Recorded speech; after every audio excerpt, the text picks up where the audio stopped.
Good evening. Welcome everyone on this third Sunday of the evening Indian Epilepsy Association best, it has to be the best webinar series, Beat Epilepsy, Stay Informed series. And this is the fourth monthly webinar. Today, the November 21st, 2021. And today's webinar is being presented by the Secunderabad chapter of the Indian Epilepsy Association. It's my great pleasure to invite everyone to this webinar. Welcome, and particularly the members of the Secunderabad Epilepsy Association, led by Dr. Varalakshmi as president and Dr. Anuja Patil as the secretary. Before we begin,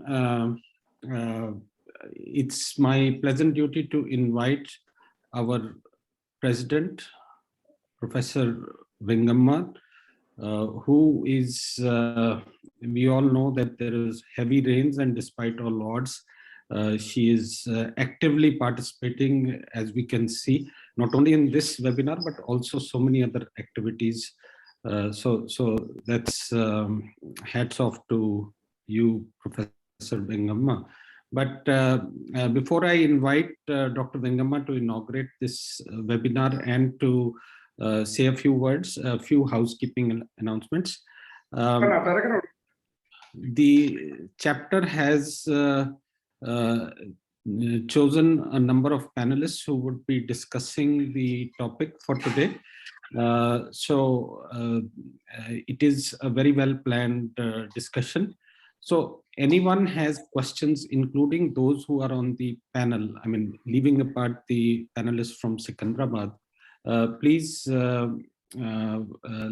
keep your questions or comments for the Q&A session, which would follow the panel discussion by our panelists for today. So that is the first thing. The other thing is about membership of the Indian Epilepsy Association. Mansi, can you please show the slide? There are a number of benefits of becoming a member of the Indian Epilepsy Association, and we would strongly encourage you. If you are not a member of the Indian Epilepsy Association, then you should become one. And there are lots of advantages. The website the website was being refurbished, and it has been done now, so you can access all these membership details and the modalities through the website, and the website is provided here. So we encourage everyone to become a member, and it would go a long way in to furthering the cause, the mission, and the vision of the Indian Epilepsy Association. With this, the other housekeeping announcement is that I have is that there is a feedback form, and everyone who attends, please make sure that you fill up that feedback form, because that is how we would get to know the real value of our enterprise. With all of this, I now request Professor Vengamma to address this August gathering, inspire us with her words of wisdom, as always. Dr. Vengamma, ma'am, please. Thank you. Thank you, Dr. Gagandi, for the kind words. And I'm very happy today we are organizing the fourth webinar on the occasion of our Golden Jubilee or 50th year celebration of IEA, which is, we named it as a Best Beat Epilepsy, Stay Informed, being organized by the Secunderabad chapter of IEA, moderator being Dr. Sita Jayalakshmi. And this chapter has taken a very common and useful topic, that is epilepsy in children, behavioral and cognitive aspects. I welcome all the members of IEA and especially the Secunderabad chapter of IEA and panelists for today's webinar on my personal behalf and as a president of IEA. And my special thanks and congratulations to all the panelists, Dr. Jabin from NIMS, Hyderabad, Dr. Lokesh Lingappa from Rainbow Hospital, Dr. Ramesh from Rainbow Hospital, and Dr. S. Shanmukhi from KIMS, and Dr. V. George Reddy from Secunderabad, under leadership or moderator being the Dr. Sita J. Lakshmi. And as all of you know, epilepsy and children, epilepsy has got two peaks, like one highest incident of prevalence is more in one in children and adolescent, and second is in the late age. And children are the one which face lot of problems. And as all of you know, epilepsy is not only the seizures, it's beyond that with a lot of socio-economic and other issues. Especially in children, we have a lot of issues related to behavioral and cognitive aspects, which definitely affects the scholastic performance. And that's where a lot of parents will be in a lot of an anxiety to know about all these things. I think I really thank and congratulate Sita for choosing the appropriate topic for our webinar. With these few words, I very happy, honored to be inaugurate this session on epilepsy in children, behavior and cognitive aspects. Over to Dr. Sita J. Lakshmi. Thank you, Vengama ma'am. Sorry. President. One more thing, I'm Indian very Epilepsy happy. Our Association and madam. Gagandeep. Just No, a no, you are minute. always our teacher. I Madam. want to just a minute. I want to welcome our madam, Dr. Gauri Devi, also has joined. Okay. Thank you, madam, for joining. And I really wish and welcome all the members of IEA and all the governing council members. Thank you, Sita. Go ahead. Anuja. Thank you, Over madam. to Anuja. And thank you, Gagandeep sir, madam. It's been a privilege to be a part of this best series, and especially now in the wake of our recent November 17th, the National Epilepsy Day. I welcome Dr. Varalakshmi, our president, to say a few words so that we can straight away go over to the topic of interest. Madam. I think you have to Please unmute unmute. Varalakshmi. Unmute, please, madam. Yeah, she's unmute. We still can't hear her. We can't hear you, Varalakshmi.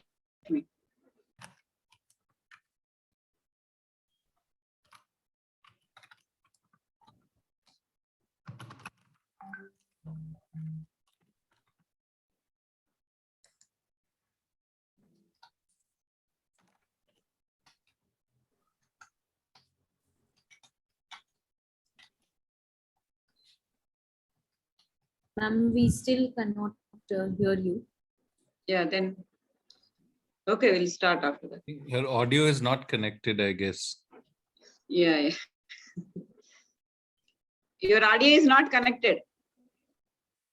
He can hear us, I think, but we aren't able to hear her.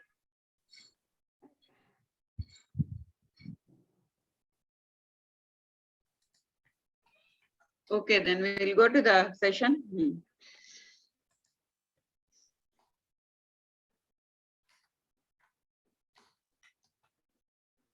Okay, then let's go to the panel discussion, and we'll request Varalakshmi to speak after the panel discussion to the press. We can't hear you, Varalakshmi. Okay, so now let's. Yeah, Anuja, should we go ahead? We'll go ahead, ma'am. I'm trying to call. We can. Yeah, please. Yeah. You can. Good evening, and it's our privilege to be part of this webinar, Children with Epilepsy, Behavioral and Cognitive Aspects.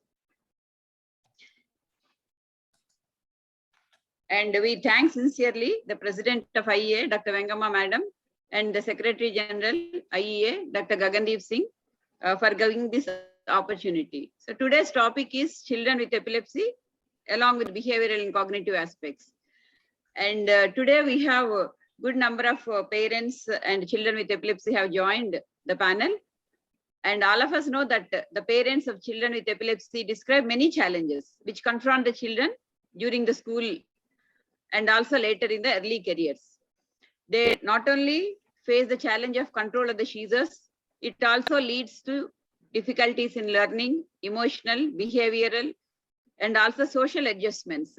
And most of the time, the parents and caregivers are more concerned about safety of the child, and hence which interferes with their integration with the rest of the children. So hence it's very important that all of us, along with the caregivers and parents and children with epilepsy, should understand various aspects about this childhood epilepsy, which is a very common problem. And also, what are the behavioral and cognitive challenges the children with epilepsy face. So with this introduction, we have 6 eminent panelists. Dr. Lokesh Lingappa, who is a consultant, a senior consultant pediatric neurologist from Rainbow Hospitals, and Dr. Ramesh Konanki, who is also a senior consultant neurologist from Rainbow Hospitals. Both are actively involved in the management of children with epilepsy. Then we have Dr. Jabin, Professor of Neurology at Nizam's Institute of Medical Sciences, very actively working with children with epilepsy and also epilepsy surgeries. And we have Dr. George Reddy, who is a neuropsychiatrist and very actively involved not only in the management, he is also involved in many of the centers where children with epilepsy are being given the holistic rehabilitation therapies. And we have Dr. Shanmukhi, who is a clinical psychologist, managing actively day to day the various challenges children face and also counseling the parents. Your voice and also, is breaking, Sita. Okay, madam. Let me just check. Ma'am, I think there are probably connectivity issues there. Yeah, raining. No? I'll change the. It's fine It's here. Actually. It Okay, is, now it's okay. Go ahead. Now I it change. is fine here. Change it to another system. And we also have Dr. Anuja Patil, who is a consultant neurologist working with epilepsy and epilepsy in children. So with this introduction, so let's come to the various questions faced by the parents, which are the common questions in the OPDs. So first, Lokesh, may I ask you, how common is this epilepsy in children and how do the parents identify and come? And what are the various reasons for the seizures in children? The epilepsy is a brain's inherent tendency to have recurrent, like in simple terms, you can say short circuiting, electrical short circuiting in the brain without any obvious fever, head injury or anything, without any of the external triggers, the brain has a tendency to have short circuiting, which in turn manifests with either generalized jerking, loss of consciousness, falls, jerks, or brief cessation of responsiveness or eye blinking. So many different types can be there.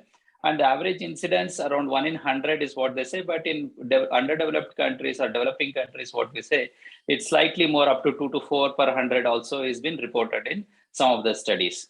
And coming to the reasons, they are very varied. They can start intrauterine, like if you have IUGR and if there are any bleeds intrauterine, or around the time of birth, if we have hypoxic injury, that is the baby did not cry well at birth, the baby had hypoglycemic brain injury.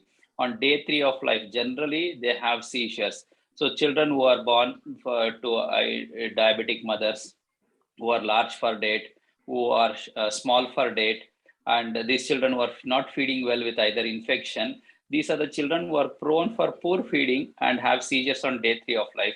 This can give rise to long-lasting epilepsy, which is one of the preventable cause.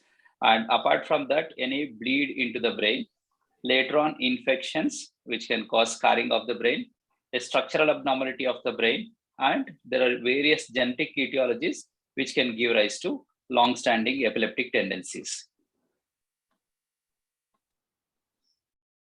Okay. So thank you, Dr. Lokesh.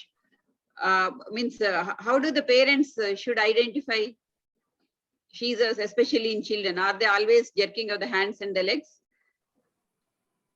Especially in infancy, it's extremely challenging. Newborn and infant period, It's extremely challenging. All the child might do is, who is alert, active, suddenly stops doing his activities, very abrupt onset, maybe slump. They may not have tonic-clonic jerking, but the tone might get low. They may stop feeding if they are feeding. If they are looking at somebody, they just look blank. They don't respond to their voice call during that period. And it can last from few seconds to few minutes. And that can be a seizure in an infant. So that is very challenging.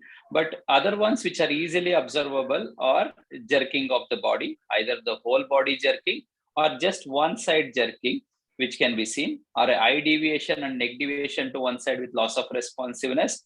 Sometimes partial preserved responsiveness can also be there.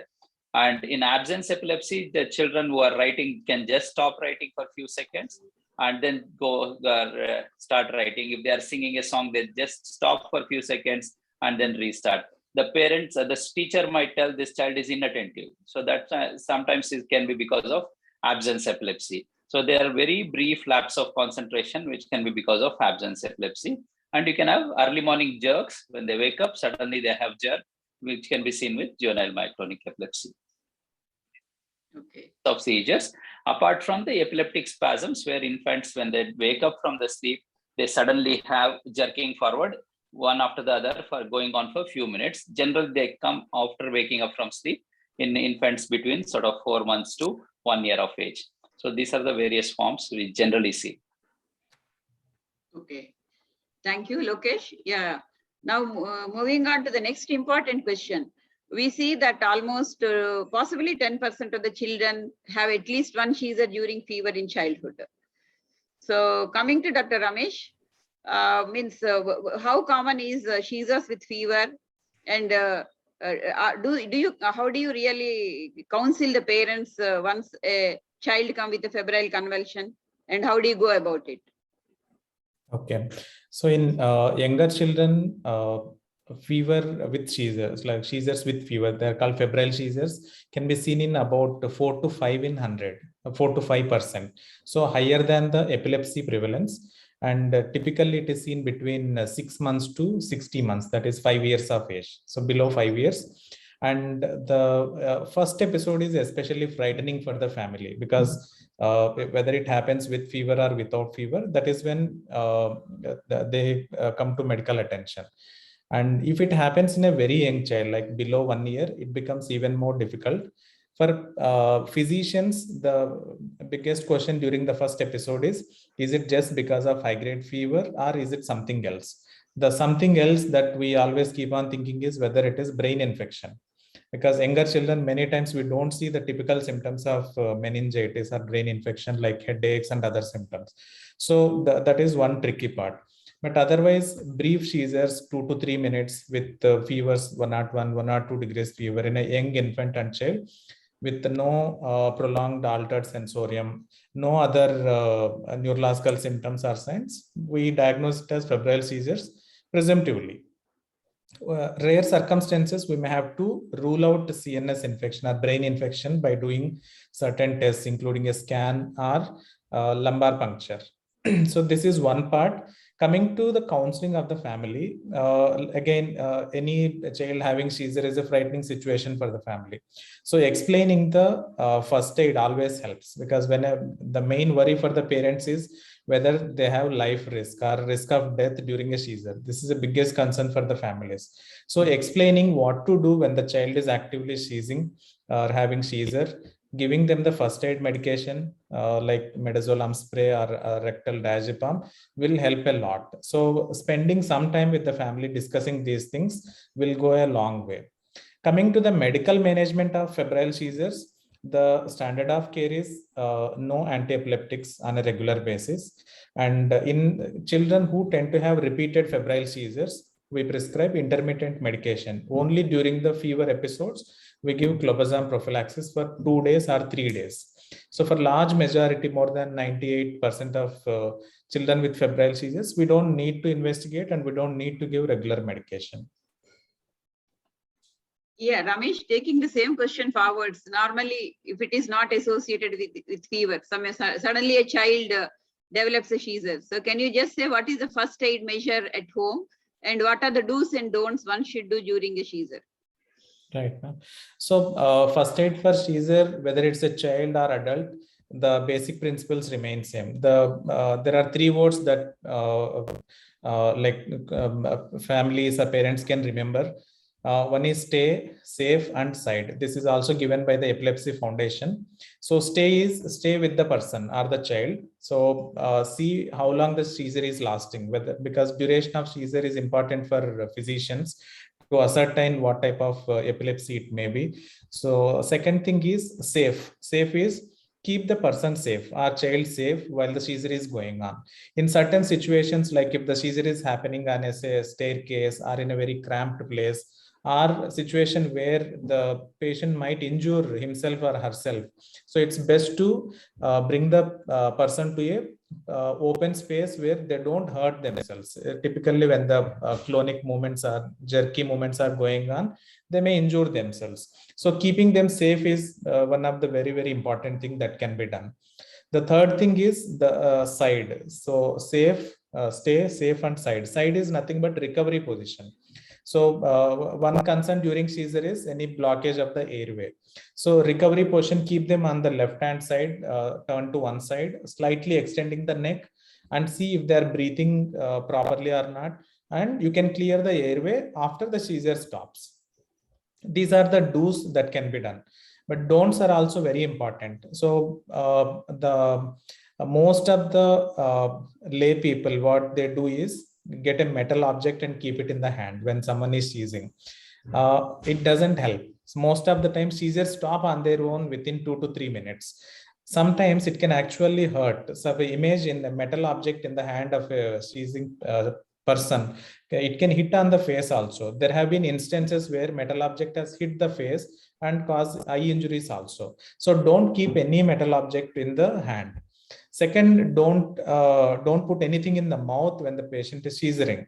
Again, they can bite it, they can cut it, and they can aspirate. It can go into the airway. So don't put anything in the mouth till the person becomes fully alert and conscious, including no water, no trying to open the mouth. Don't do these things. So these are some of the do's and don'ts and the recovery position. In those children where epilepsy or seizures are already happened, and we can prescribe rescue medication for seizures which go on for more than 5 minutes. We have either rectal diazepam or midazolam spray that can be given to the families to abort the seizures. So we should clearly tell them this is not to be used for brief seizures of half a minute or 1 minute. Only for prolonged seizures more than 5 minutes, this is recommended. Okay, thank you. Yeah, this is very important for the parents or the caregiver to understand how to handle a seizure during an emergency, and every seizure need not be taken to the hospital. So definitely there are certain times the child needs to be taken to the hospital. So coming to Dr. Jabin, so can you just suggest when do a parent or a caregiver should take the child to the emergency, to the ER when they are getting seizures? Yeah, good evening, everyone. Usually, we recommend that patients, if the child is having a prolonged seizure more than 5 minutes, but definitely the child should be taken to the emergency department. That is recommended because prolonged seizure, usually most of the seizures do not last more than 1 to 2 minutes. And whenever the seizure is getting prolonged for more than 5 minutes, it is, we have to rule out status epilepticus, and patient may require parental administration of anti-epileptic drugs. Yeah, so that's very important. So if somebody has got a prolonged seizure, or if they're getting frequent seizures and their child is not conscious between the events, or if any injuries during the seizure, definitely they should be taken to the emergency.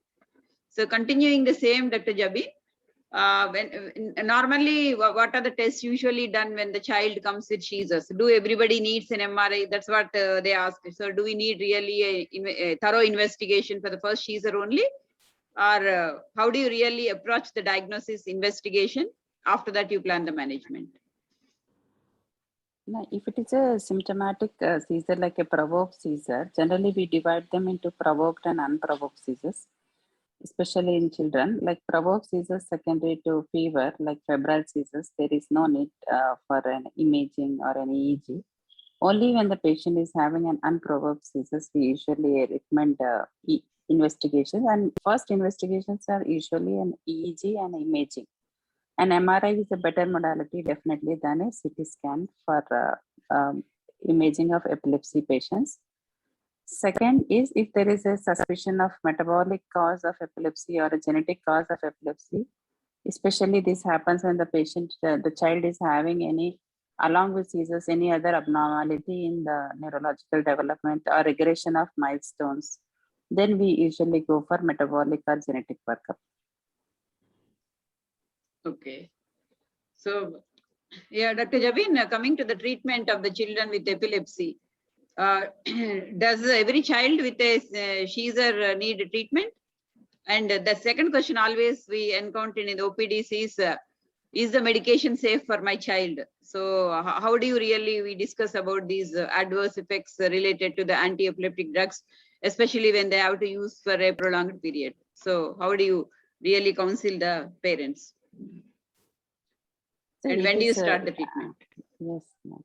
Actually, parents are definitely worried about the anti-seizure medication. So, but usually most of the things is when there is a chance of recurrent seizures, we have to analyze the risk and benefit ratio. And that usually I explain to the family members that when the risk of having a recurrent seizure and is more than the benefit and the risk of using the anti-seizure medication. So if you use anti-seizure medication, the child is going to have less recurrent seizures, and if he has less recurrent seizures, it's more chance that he will go to attend the school and he will have a normal education. But if you don't use the anti-seizure medication, you're more likely to, the child is more likely to have more seizures and he is less likely to go to the school. So we have to analyze the risk and benefit, and depending upon that, you usually take a decision whether to start or not to start the anti-seizure medication. Okay. So the thing is, what Jabin is saying is, if it is a single seizure initially, there is no need or there is no hurry to start the treatment, because in childhood we have some seizures where the risk of recurrence is very less, or sometimes they occur only in the sleep, like with so-called benign Rolandic epilepsies, which occur in sleep, which may not need treatment, and we can just counsel the parents. But if the seizures are definitely need treatment as decided by your pediatric neurologist or the neurologist, one has to really start them on treatment. And most of the medications nowadays are safe, even after using for years, and the doctor will decide which medication suits the child. And it's very important to have a compliance with the medication so that the risk of seizures, injuries will be less. And definitely when seizures are less, the performance of the child also improves. So now we'll come to the most important aspect, the cognitive and behavioral aspects. So all of us know that though the intellect, most of the children will have normal intelligence, which is on par with the peers during the education, there is a greater risk for learning problems and also academic achievement in children with epilepsy when compared to their peers in the class. So in spite of normal intelligence, it has been shown in the past that the children have problems in thinking and learning, and also have problems with attention and concentration.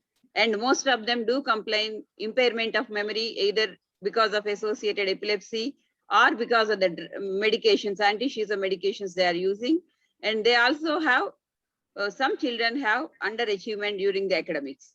And this leads to a lot of emotional and behavioral difficulties.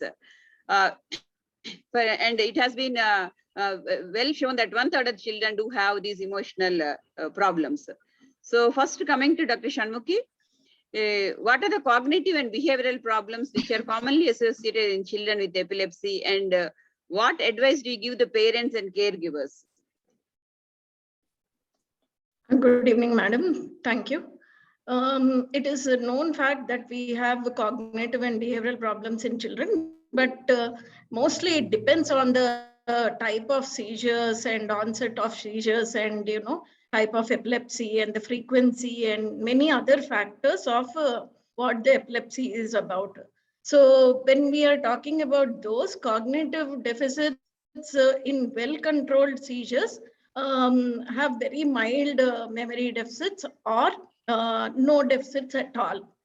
So they are people with the children with epilepsies who don't have memory issues or cognitive issues, but depending on the seizures, they may show cognitive deficits. But what kind of cognitive deficits they show usually? So when children with epilepsy in the developmental phase, we see children having language levels and memory, attentional issues, and learning difficulties. So these are the common cognitive problems which we see in children with epilepsies. And the behavioral problems which we commonly see are attentional deficits, hyperactive disorders, anxieties, depressions, aggressions, temper tantrums, somatic problems, oppositional defiant disorders. These are the common behavioral issues. Now, when we know that these are the issues, how do we go about working with the parents and the children? So first line of thing is to assess the child on different parameters of intelligence and memory. Also on language issues and learning difficulties like, writing problems or reading problems, pronunciation problems, stammering, slurring, things like this. Also a psychologist deals with. So all of these are assessed first.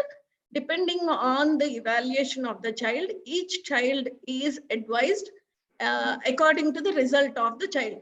So suppose if the child is having intelligent issues and comes under, mental retardation or slow learners or borderline intelligence level, depending on that, we advise the parent.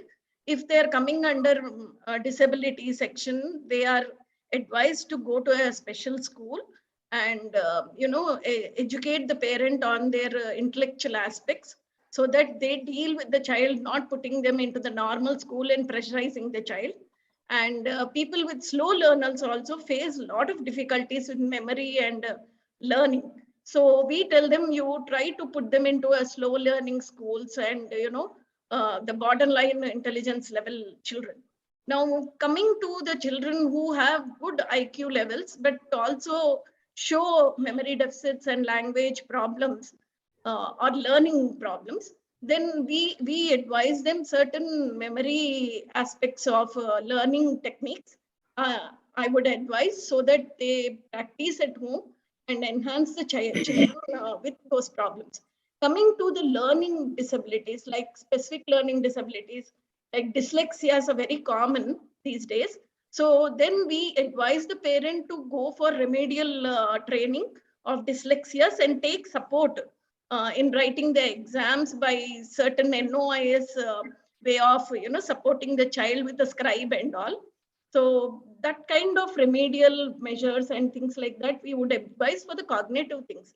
Now coming to the behavioral problems, children have various behavioral problems for which behavior modificational programs like working with the reward techniques or timeouts is given in a very systematic way, like token economy system, we call it, or a star chart model, in which parents are well educated and worked on these behavioral aspects. Also, we would suggest attentional enhancing skills, so that, people facing with attentional deficits try to enhance these child on attentional way by helping out tasks with drawing or building sets and all, where the parent can accompany the child and work with them by giving a reward and enhancing the attentional aspects. So this is how we deal with the cognitive and behavioral aspects. But then we counsel the parent in a very elaborate way, educate them and assess the child, and then give the treatment modality catering to the individual needs of the children. Okay, yeah. Thank you. So it's very important, the close, it should be a holistic approach where the neurologist, psychologist, and the psychiatrist work together if there are any issues with the behavior and cognition. So next we'll move on to the important question. So as Shanmukhi said, that emotional and behavioral difficulties are disproportionately high in children with epilepsy. And it has been shown that psychiatric disorders were seen in 1/3 of the children who have associated seizures, when compared to only around 5 to 6% in the general population. And also, it has been shown that the children with epilepsy have associated anxiety, depression, irritability, hyperactivity, aggression, and also periods of rage where they go on beating others and disturbing the other children in the school. So this, so coming to the important question to Dr. George Reddy, who is closely associated with the management of children with epilepsy, especially autism, ADHD, these aspects. So may I ask you, what kind of psychiatric issues do children usually means should be referred to a psychiatrist? And not only that, what is the impact of hyperactivity and ADHD in children with epilepsy? So, and most of the time, the family members ask, can I take these medicines? Because I'm already taking anti-epileptic drugs. If the doctor suggests, should I take it? So, George? Thank you, madam. At the outset, with the permission from the chair, respected Dr. Vengamba madam, President, Dr. Gagandeep sir, Dr. Varalakshmi madam, President, IEA Secunderabad, Dr. Anuja madam, and Dr. Sita madam, my role model, and my co-panelists, Dr. Lokesh Lingappa, Dr. Ramesh, Dr. Jabin, Dr. Shanmukhi, Dr. Anuja Patil. And first, at the outset, I would thank the Indian Epilepsy Association Secunderabad chapter for including a psychiatrist in this discussion, because I think definitely the role of behavioral disturbances, psychiatric manifestations associated with epilepsy are the instance is quite high. I think there's a lot of established data. When coming to the various kinds of issues, psychiatric issues we commonly see in children with epilepsy, I think common presentations would be the ADHD, which is attention deficit, the hyperactivity disorder. The core symptoms lie in inattention, there is hyperactivity, and there is impulsive behavior. And we see commonly children with other associated conditions like anxiety. There is, again, because there is cognitive decline in some of the children with epilepsy, where the seizure intensity or the type of seizure is severe. I think there is cognitive decline, where we put the general category talking like behavioral issues, broad category. But I think there are various subheadings when you want to look at the differential diagnosis of various behavioral problems. Particularly, we have to rule out to which part we need to diagnose. Particularly, ADHD comes in a big way, and many times children with epilepsy, I think the anxiety is much higher, and because they show that as impulsiveness or aggression, we look at it as only a behavioral issue, but it could be a part of anxiety. And if these children with epilepsy have an average intellectual ability, I think they might be able to comprehend, or they might be able to give us enough information so that we can diagnose. But when it is coming to children with intellectual disability, it could be either mild, moderate, or severe. Might be they might not be able to give us what exactly is happening. And particularly we see that very common in children with autism also, where they present with hyperactivity and behavioral pattern, but there is a lot of underlying anxiety, and there are associated OCD related anxiety issues in autistic children. Might be we look at it only as a behavioral thing, but I think it is telling us something big where we need to address. And when coming to will hyperactivity or ADHD affect epilepsy, I think that there's a bidirectional way according to research. Might be this ADHD or hyperactivity can affect epilepsy. It can either lead to onset of epilepsy, or it can aggravate the seizures or the intensity of epilepsy. And the other way is epilepsy can lead to ADHD or hyperactivity or behavioral issues. There could be about 3 to 5-fold increase in ADHD in children with epilepsy. And there is a fourfold increase of ADHD in epilepsy in children with ADHD. So epilepsy leads to ADHD, and the ADHD can lead to epilepsy. Either of the way is possible. Might be, I think, a lot of research is going on, and even now the research which is going on now, I think the role of genes are also trying to be looked at. The role of various neurotransmitters. Particularly, we are trying to look at the various neurotransmitters affecting psychiatric conditions like dopamine, or there are so many neurotransmitters. And now the other way to look at is, might be many times we psychiatrists, we see children with ADHD, and there are some of our medications like some antipsychotics, some kind of stimulants, CNS stimulants, might be they also might reduce seizure threshold, reduce, and that even sometimes we can see the first onset epilepsy in children, or already the children might have subclinical epilepsy, or they might not be presenting as an generalized tonic seizure, or they might not visited a neurologist, but sometimes we commonly see when we are even trying to help these children with ADHD. And there are medications, very few medications, which even can play this mischief of, creating behavioral patterns in children with epilepsy. They're already on epilepsy. Might be the seizures are fairly under control, but they present with behavioral patterns. I think that presents as a hyperactivity and ADHD. Yeah. Okay. Yeah. Yeah. Thank you, Judge. Yeah. I think that answers the question of ADHD and autism.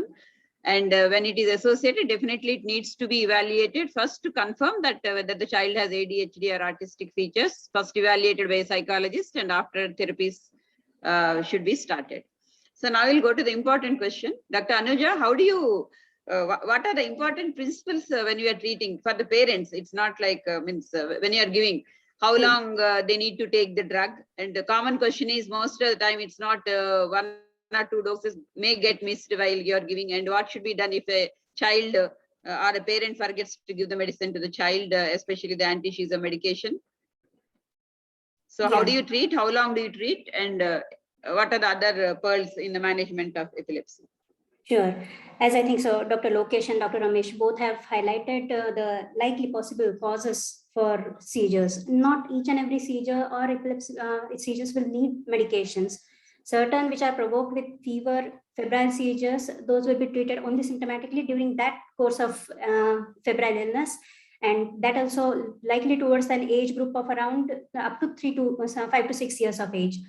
There will be some benign epilepsies also, which will be fairly common in children, like Rolandic epilepsy. Based on the severity of the seizures and the frequency, to a certain extent, some of these can be managed even without any antiepileptic drugs. However, coming down towards a little aggressive mode for juvenile myoclonic epilepsies, especially with frequent generalized seizures, or certain genetic epilepsies like tuberous sclerosis or progressive myoclonic epilepsies, these patients may go on to have medications for long term, even at times maybe lifetime. Definitely the benefits after giving the medications for a longer period overcomes the potential concerns regarding to the anti-seizure medications. There is definitely not a set course or a schedule of therapy, although it is reasonable to wait for at least say 2 to 5 years from the last known documented seizure. My request to the parents, whoever have joined this today's episode, it's not the total duration of treatment from the day when he had or when your child had the first seizure. It's when he had the last documented seizure. From there onwards, we are waiting for at least a minimum of 2 to 5 years. That is just to ensure that there is no rapid recurrence when at all we are trying to taper down the drugs. Whenever, again, it will be an individualized decision. Your treating physicians, after a set of tests like an EEG or maybe a repeat imaging in required cases, then this decision whether to go down onto the medications will be taken up. Not just because they have completed a trademark or the landmark of 2 years, they straight away take to cut off the medications. One by one, the doses will be tapered, observing whether or not the child has any effects or any recurrence of seizures, any seizure-like episodes during that course. This may take on maybe months or even years together as well. If at all during the said course you tend to miss any medications, especially now we had many of such cases after the current prevailing COVID conditions, lockdown, when patients did not have access to medical supplies. If at all any course dose is missed, best suggestion, take up the medication when and when you remember that dose has been missed. The next scheduled dose will come at its own timing. The repeat dosing may be required just to build up the level that has been lost after missing a medication. It's not how long you take the medication, how means lifetime or so. There is no end to the treatment. It's not a cure that we are looking at. It's best control, guaranteeing the safety of your child, preventing another episode. It's the seizures maybe potentially just last for a couple of minutes, but during that episode of seizure, left unprotected or unwitnessed, the child may pose some grievous injuries. So your medications are ensuring safety of your child. Okay, yeah. Thank you, Anuja. So the summary of this is, means the doctor will decide which epilepsy needs treatment, and once treatment is started, the child has to be seizure-free for at least 2 years. Normally, there are some epilepsies which means the child will outgrow the epilepsy, like we see in childhood absence epilepsy. So such epilepsies, the doctor will be able to say whether the child can outgrow the epilepsy. But those who have frequent seizures definitely will need the management for a possibly longer period, taking the safety into consideration. So there are many factors based on which the duration of therapy is decided. But yes, it's possible to get out of the medication for people who have infrequent seizures. So after this, we'll go to other important questions. Now, I would like to ask Dr. Lokesh. Yes, ma'am. Yeah, so see, the most important is most of the, at least I see in the OPD, they say that once the child gets a seizure in the school authorities get worried, and so most of the time they don't declare. Or if he gets in the school, sometimes they say don't send the school till the seizures are controlled. So the problem comes for the children who have frequent seizures. So should the school authorities be informed about the child's diagnosis and treatment always, whether it is controlled epilepsy or even difficult to treat epilepsies? And also most important is, most of the time, as I already said, no, child's safety is taken into consideration rather than getting into the other children like peers for sports and everything. So can a child with epilepsy be allowed to all the sports? And the third is, it's related to the same. Still, though the stigma has come down markedly over the decades, how do you really handle the stigma associated with epilepsy in the schools? Or because most of the children are not even taken to functions at sometimes. That's what, especially in the villages. Yes, ma'am. So actually, the main thing what we need to see is whether these epileptic seizures, are they harmful? Are they making the child fall? And is there a tendency to have frequent seizures or prolonged seizures? If somebody has a seizure like we just in the night time, like benign centrotemporal epilepsy, where they just have during the sleep, probably there is no need to alert the school authorities, unless it's a very young child who is sleeping in the school, but which is less common to have these kind of epilepsies at this age. And if it is by the time child has joined the school, especially after COVID, the school is opening, last 1 year, it is very well controlled. Probably you can keep the spray with the child and inform the school authorities and tell that this is what, how to be used, and the child whom to call in the emergency, those numbers have to be given. And if there is a hospital nearby, which hospital they can take to nearby, all these things can be discussed with the school authorities. As you rightly mentioned, madam, I think still the awareness or the stigma is still persistent. So we actually try to educate, go to schools with the psychologist and the neurologist and try and educate the school management and the teachers that it is like diabetes or hypertension. This is one of the condition, but it affects the brain and it is not contagious. It doesn't affect harm anybody, and these children require their support.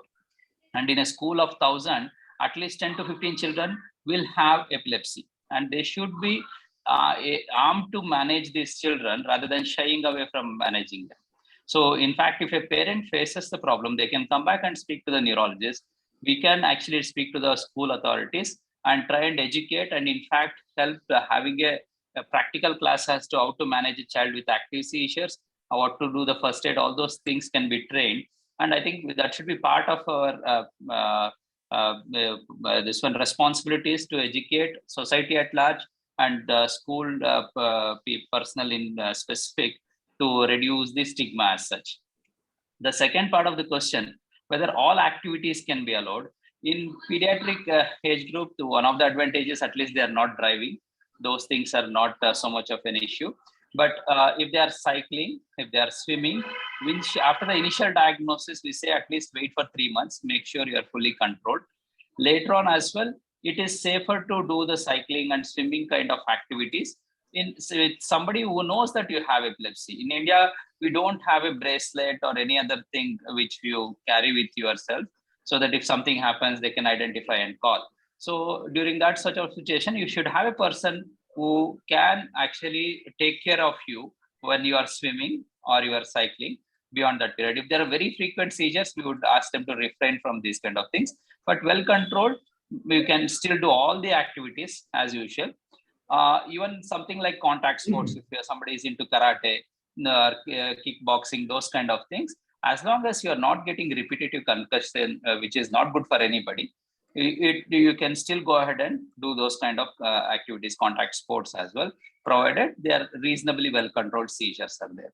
And you can play cricket, football, all those kind of things can all be played, provided there is no very frequent seizure, the risk of fall is not too high. So that is what I would suggest. Yeah. Thank you, Lokesh. Yeah, so we should support the child, and possibly because the children are most of the time supervised. So under supervision, any sport can be played, and in the schools also, it's always good to inform. Yeah, now going to the next important question to Dr. Ramesh. See, most of the parents, once they have a child with epilepsy, they ask, will my second child, if I conceive again, will he develop epilepsy? Is epilepsy inherent most of the times?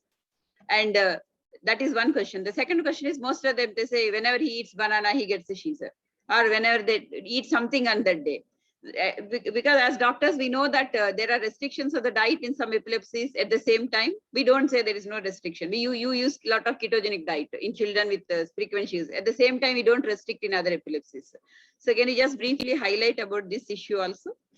Yes, ma'am. So taking the first question, is epilepsy inherited or is it genetic?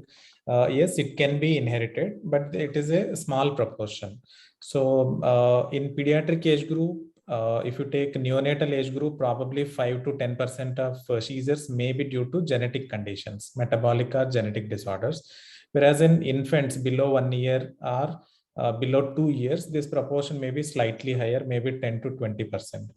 And adolescents or older children, again, percentage varies depending on the type of epilepsy. So yes, the epilepsy can be inherited, but overall, if I have to give one figure, maybe 5 to 10% of epilepsies may be genetic or inherited. But in individual child, when a family has a question of recurrence in the second child, we do look at what epilepsy syndrome we are treating, whether it is a likely to be genetic epilepsy or a acquired cause. So depending on individual cause in a individual child, we do offer genetic testing for those families. So a small proportion, yes, they can be inherited. Coming to the second question, almost all children with epilepsies, the families, they do ask us this question: are there any diet restrictions? Blanket answer is there are no diet restrictions for majority of the children, because whatever the family, rest of the family members eat, we tell them to offer same to the child. But there is some data that certain foods, including stimulants like caffeine, they can have some effect on reducing the threshold for seizures. Same with the dairy products. But this is still unproven evidence. It's not a very conclusive evidence, very preliminary data on that. So as of now, as a general rule, we don't suggest any dietary restrictions to any child. Unless there are allergies for other reasons, they may restrict. That is one aspect. The second is, many times families confuse with the dietary therapies for epilepsy and dietary restriction, because as some of the families may already know, there is what is called ketogenic diet, where high fat and low carbohydrate and optimal quantity of protein are suggested as a dietary therapy. But remember, this is only used for very small group of children where medications are not able to help control epilepsy. So these are refractory epilepsies. In those cases where we have exhausted decent number of medications, seizures are still going on, we may suggest ketogenic diet. There are other dietary therapies also like modified Atkins diet, low glycemic index diets.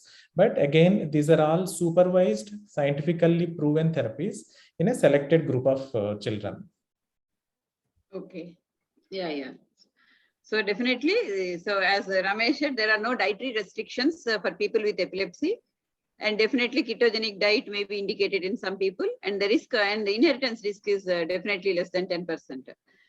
So we'll move on to the next important question. Actually, in the question answer session boxes, we have so many questions that are saying, the parents are saying that my son is having epilepsy for 5 years and school management is not letting them. They are saying he should get control, then he should come to the school. And another parent is saying no school will allow them to join. And so coming to Shanmukhi, so what are the challenges these children face in the school, and what is the role? We heard from that they should be informed in the school by Dr. Lokesh, but information has its own challenges. And as you counsel so many parents, what are the challenges they do face, and what role the parents, teachers, and also societal responsibility is also there. So, and that not only that, now with the so many electronic gadgets, no. So do you really think that also adding to the burden of epilepsy behavioral issues? So can you just enlighten on that? Yes, madam. See, the children with epilepsies face a lot of issues in school and school performance. As we before discussed on cognitive aspects and intelligence issues. So these are the main first issues to be handled, like intellectual issues and learning difficulties and cognitive issues. Other than these, there are a lot of psychosocial factors also which play importance, like interpersonal issues between the children and the lack of confidence, the stigma, and behavioral issues. All these kind of issues play a lot of role in school performance as well as the scholastic performance. When it comes to scholastic performance, it's important to handle with different type of therapies. Now, when we are handling in the school, it is not only that we handle the children, but we also handle the parents and also the teachers and the school authorities. Now, coming to that, I would suggest that, parents are first educated how to treat the child with this, problem. Most of the psychosocial issues are that parents have a lot of overprotection on the child and a lot of pampering, in which they safeguard the children before the child feels normal. So it's very important that the children first allow the child to feel normal, even though they are having epilepsy. You are like any other kid in the class. It's only that you have these difficulties which can be rectified with this kind of the way the psychologist suggested. So it can be rectified. But certain issues like, sudden cause of epilepsy in a classroom scenario, that causes a lot of stigma and interpersonal issues like not having friends and isolating the child, things like that. Even the teacher being, teacher showing some kind of issues to the child. So it's very important first, the way the do's and don'ts have been discussed by Dr. Ramesh has to be known by the parent very well and understood it. And then go educate the teacher how to, what is the problem with the child and how to handle the children. And when suddenly it comes, how to educate the children in the class as well as take care of the person who had epilepsy, so that he doesn't come out, he comes out of the stigma and, feels in the class and trying to, bridge the confidence level, all these kind of issues. So these are the main things which we have to handle regarding children with school performances. and also taking help of the authorities to get the scribe in case of dyslexias and learning difficulties, and also arranging some kind of remedial training. Now the school authorities are very willing to give remedial tutorials and working on the children if they are lacking in maths or lacking in languages, things like that. So they have a special classes and special way of writing examination also that can be availed actually by the children with the special needs and having difficulties. So this is how parents have to be well aware and work on children, taking the help of a psychologist to treat them as any other person, and encourage the children to participate in all the activities. As Dr. Lokesh has said, sports are also not a limitation for the children. So not to cause any restrictions on any part of sports or any activities in the school, and encourage the children to go to the school. Even if they get it, how to handle it with a lot of education and care and affection. That would help the child and also the parent. Okay. Can I add something, ma'am? Yes, yes. So some parents have been asking that their child has been denied admission because of epilepsy. So I have encountered at least 3 or 4 children where there was a problem from the school side. So one, as a professional neurologist, what we can do is we can go and speak to the principal and educate the teachers about first aid of seizures and educate them about epilepsy. I did it in at least 4 schools in Hyderabad on parents' request. So they were all quite receptive after listening to the education about epilepsy and first aid. So that is one thing. Second thing, legally, no school can deny admission to any child with any disability, including epilepsy. So in case the school gives it in writing that your child is being denied because of epilepsy, they can always take a legal route. So unfortunately, many schools don't say that, they will give some or other excuse to deny it, but parents do have a right to education. All children are equally treated irrespective of disability. Okay, yeah, that's very important to know and very heartening to know. So continuing the same aspect, coming to Dr. George Reddy. See, most of the children who have either associated ADHD or psychiatric issues, when referred to as psychiatrist, they are given medication along with the anti-epileptic drugs. So one of the commonest apprehension the parents have is on the dual therapies, means complete along with the anti-seizure drugs, we are on so many other medications which make the child having adverse events. So how do you really handle such issues, and how do we really distinguish if the behavioral issues are primarily due to epilepsy or because of medication or because of the comorbidity of the psychiatric comorbidity? First, madam, when we are trying to look at psychiatric conditions and epilepsy, might be we use drugs which are anti-epileptics, but particularly they have their role in terms of either impulsive behavior, where we use medication like valproate, commonly used for epilepsy. So might be parents Google, so the first thing it comes is it's an anti-epileptic, why my child is on this kind of medication. But many drugs have dual role, they help either way. And when there are behavioral issues or ADHD or children with autism and associated epilepsy, might be behavioral issues when they are mild, I think we take the help of the psychologist, might be, or use low dose of medication and associate and simultaneously behavior therapy will help to some extent. But when these behavioral issues are so high in children with epilepsy, and there I think the problem comes. There is again, we use polypharmacy, where many medicines have to be used simultaneously.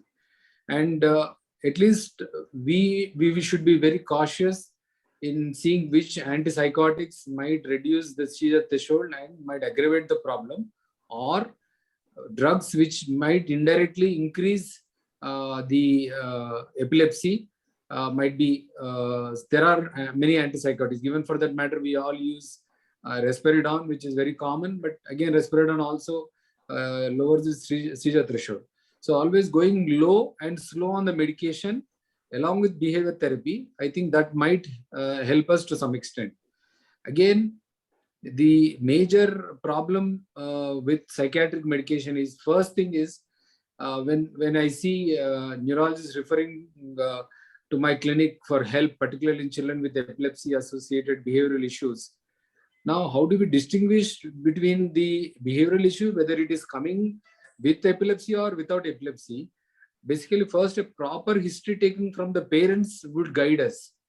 Behavioral issues without epilepsy, I think they are very slow in onset. They don't, they come very gradually, and that's how these behavioral issues increase. But when you look at behavioral issues in children with epilepsy, they're abrupt in onset. Because of might be various abnormal electrical activity taking place in the brain.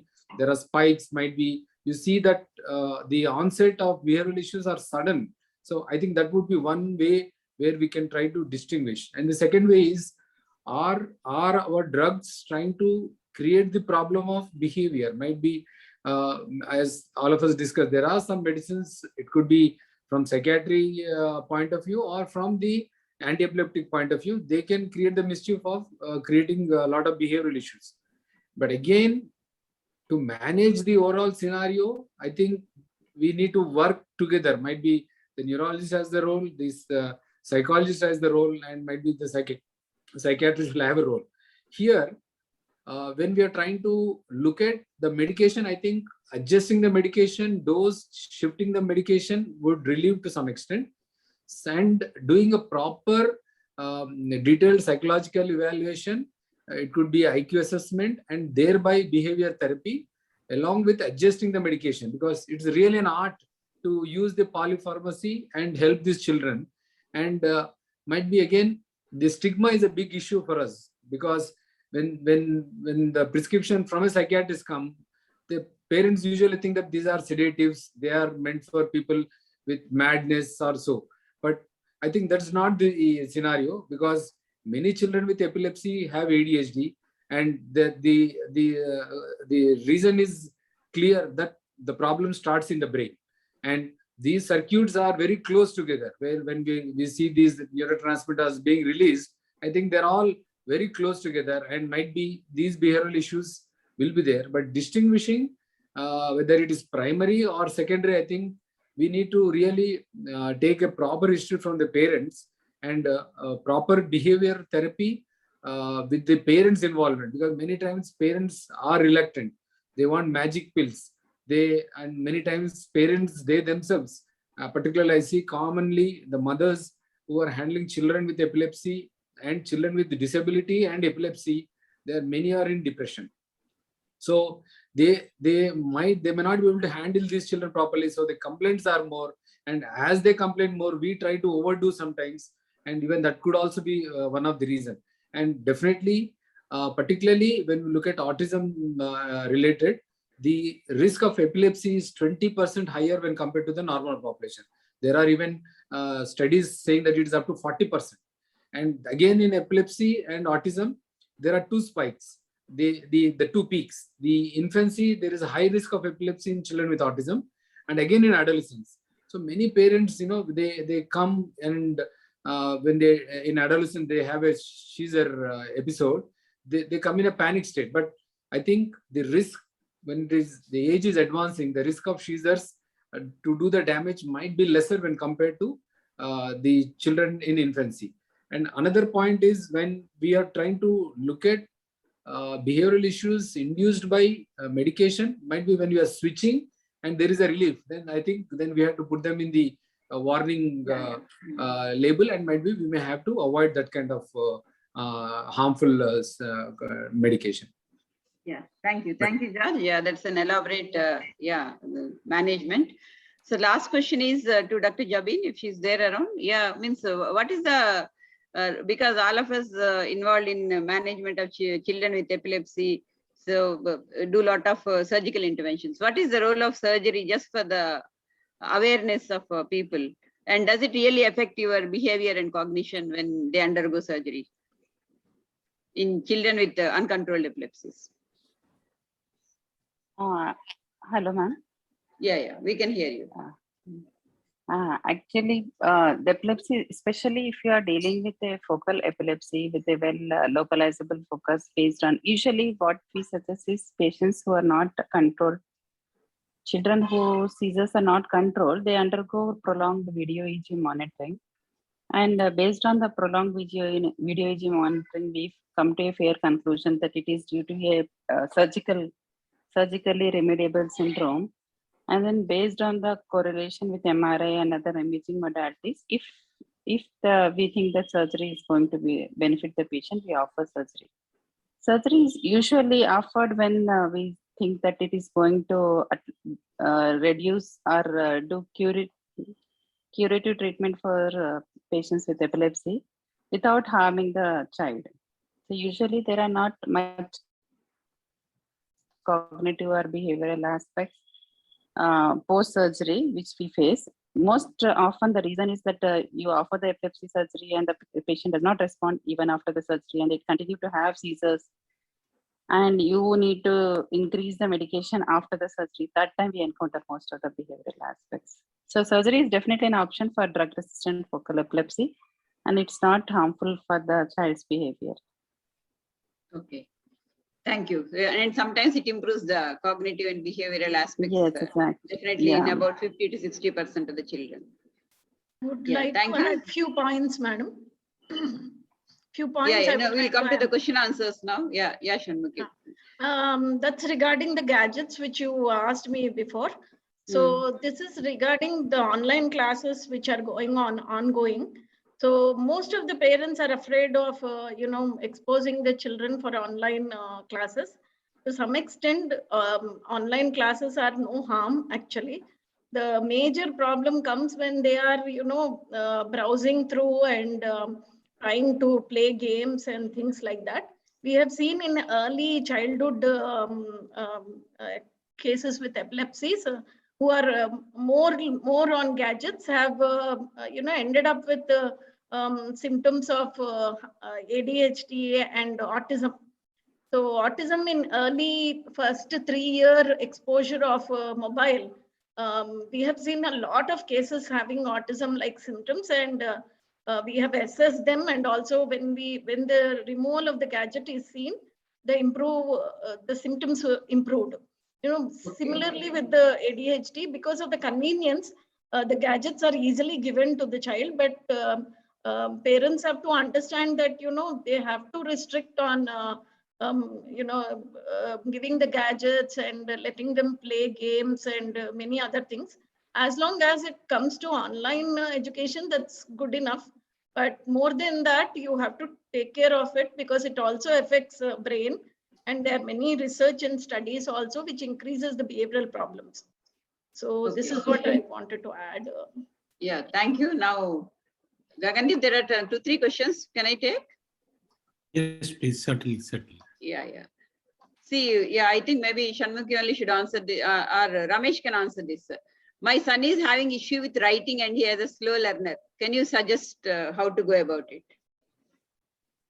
For slow learners, we don't suggest to join in special schools. I think question is about whether there are any special schools. Generally, we don't suggest special schools, but there are special educators and educational psychologists who can help with studies of slow learners. I think there are a lot of special educators in the city. They can be consulted.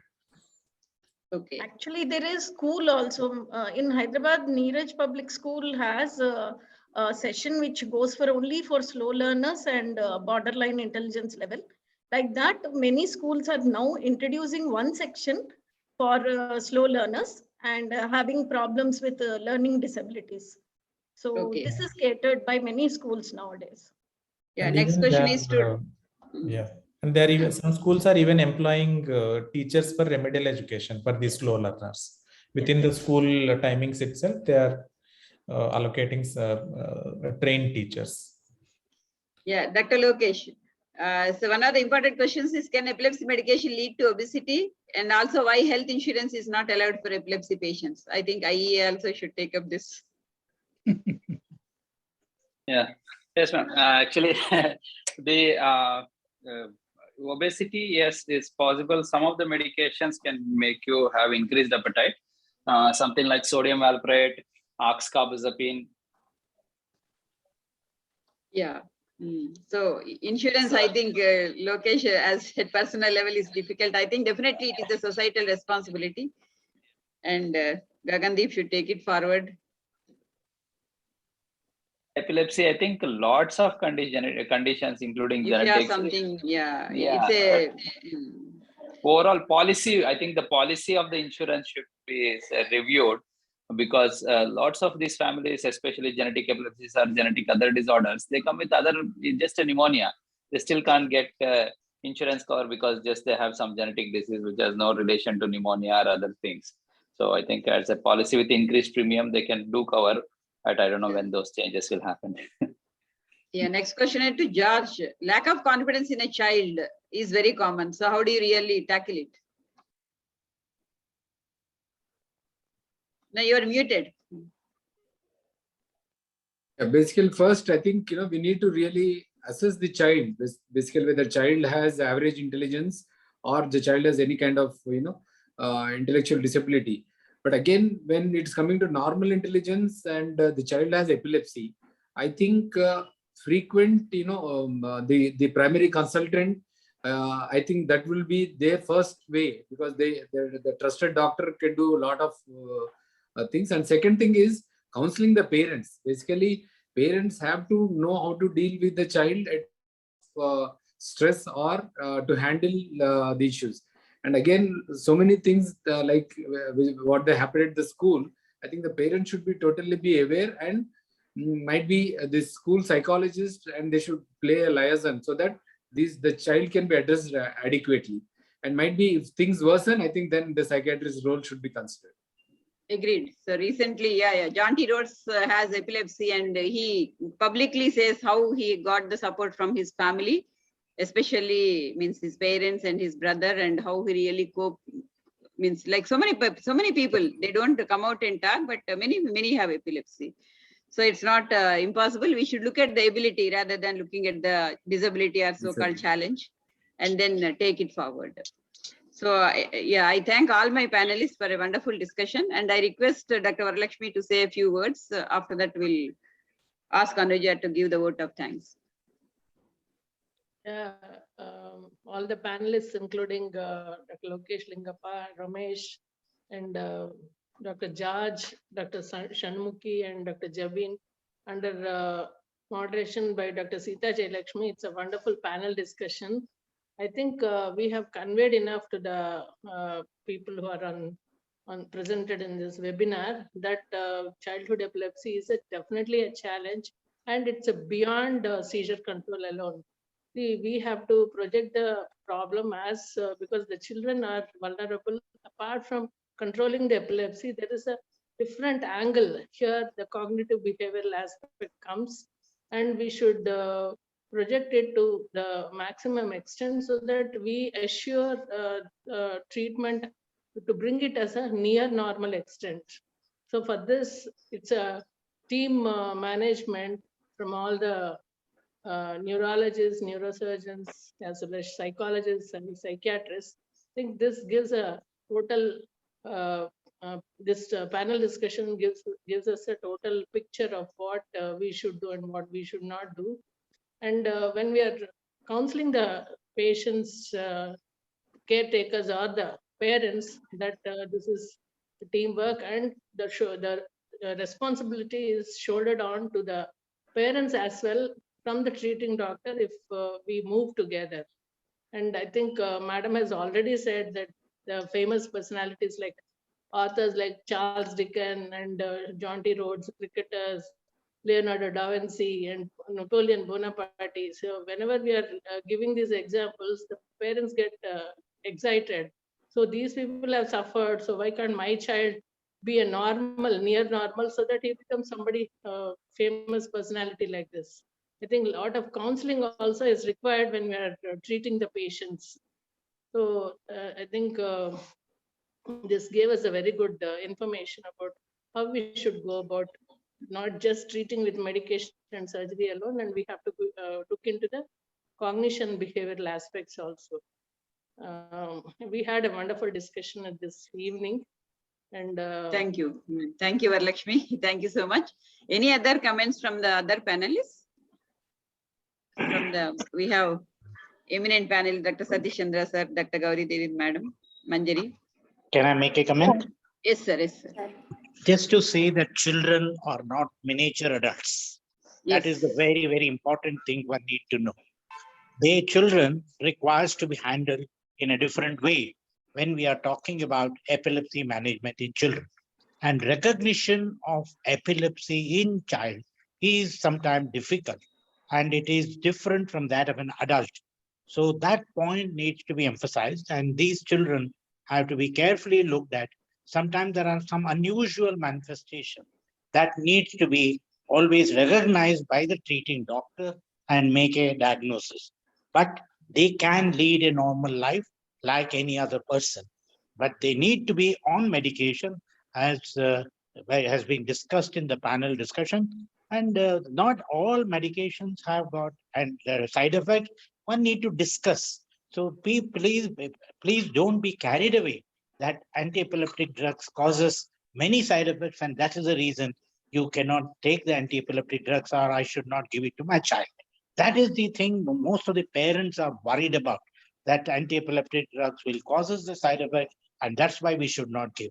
Here, what is important is to treat a child like any other normal child, and then not to differentiate these children from that of other children. Otherwise, this has a long-term effect on a child's behavior and also development. That's why these children should be treated like any other normal children.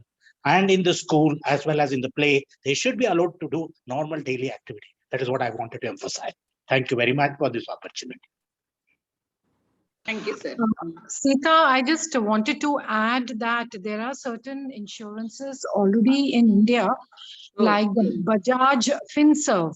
So there's Bajaj FinServ, and there's one more, which has a package for insurance for people with epilepsy. So some of the private insurances are offering it, and some of our patients are availing it. So that is just for information. Okay, okay, great. Thank you. Yeah. Mamata? I think you've covered it very comprehensively. I have nothing to add. Yeah. Any other comments? Bindu, Dr. Ravi Naik, sir? Then we'll close. Gagandeep, should we close? Yeah. Right. Yeah. Thank you. Yeah. Anuja, Secretary of the chapter. Sure. Thank you, sir. Vengama Madam, President of Epilepsy Association of India, past President Manmohan Mendirata, sir, and Secretary General Dr. Gagandeep Singh, for giving us the privilege to be a part of this Beat Epilepsy Stay Informed webinar series. It had been a succinct talk by Dr. Jabin Sheikh. Definitely Dr. Lokesh Lingappa and Dr. Ramesh Konaki have aired measure of parental concerns regarding their children with epilepsy. Dr. George Reddy, he comprehensively talked about people and the psychological and the behavioral aspects handling the children with epilepsy. And Dr. Shanmukhi, definitely dealing with psych, not an easy game, but she definitely has made it quite easier for us to acknowledge. This is, again, I request all of you who have been a part of today's seminar to consider to join Indian Epilepsy Association. Together, we definitely stand to beat epilepsy.